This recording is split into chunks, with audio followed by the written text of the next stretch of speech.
Hi friends, నేను మీ Jessica tailor. చూడండి, మనము న్యూ డోరీస్ రెడీ చేస్తున్నాను. చూడండి, ఇలా ఎటు చూసినా 5 ఇంచెస్ ఉండేలాగా రౌండ్ షేప్ కట్ చేసుకోవాలి. అన్ని ఫోర్ ముక్కలు కట్ చేసుకోవాలన్నమాట. చూడండి, 4 ముక్కలు కట్ చేసుకున్న తర్వాత మనము 1/2 ఇంచ్ వెడల్పులో లేక 1/4 ఇంచ్ అలా వెడల్పులో మనము పాదం ఖర్చు వెడల్పులో స్టిచ్ చేసుకోవాలన్నమాట. చూడండి, ఇలా స్టిచ్ చేసుకున్న దాన్ని మనం ఇలా ఫోల్డ్ చేసుకొని మధ్య భాగం చిన్నది ఇలా కట్ చేసుకోవాలి. హోల్ కట్ చేసుకొని పై భాగం ఒకటి ఉంటుంది కదా, 2 అతికేం కదా, మనము పై భాగం మాత్రమే ఇలా విడదీసి ఇలా కట్ చేసుకోవాలి. కట్ చేసుకొని ఇలా చూడండి తిరిగేస్తున్నాను, ఉల్టా చేసుకోవాలి.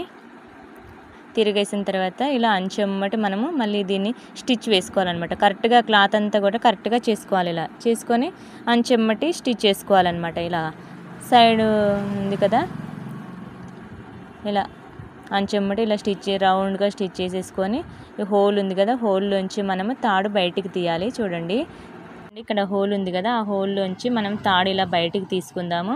తీసుకొని ఇలా చూడండి, ఇది కట్ చేసుకున్నాం కదా మనము, ఆ కట్ చేసుకున్నది కరెక్ట్గా ఇలా మడత పెట్టుకొని మనము రఫ్ కొట్టుకొని స్టిచ్ వేసుకోవాలన్నమాట. చూడండి, క్రాస్గా ఎలా వేస్తున్నాను. ఫస్ట్ కొంచెం ఎక్కువగా క్లాత్ తీసుకున్నాను, స్టిచ్చింగ్ చేశాను.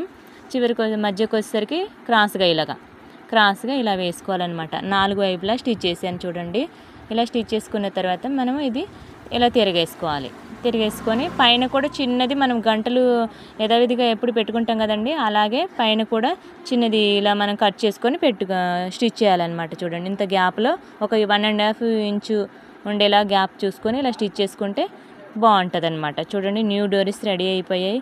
మీరు కూడా ఇలా కుట్టుంటే కామెంట్ పెట్టండి ఫ్రెండ్స్. మీకు ఎలా అనిపించిందో ఈ వీడియో కామెంట్ చేసి చెప్పండి. ఓకేనా ఫ్రెండ్స్, నేను మీ జెస్సికా టైలర్. మా ఛానల్ మీకు నచ్చినట్లయితే సబ్స్క్రైబ్ చేసుకోండి ఫ్రెండ్స్. లైక్ చేయండి, షేర్ చేయండి. Okay, bye.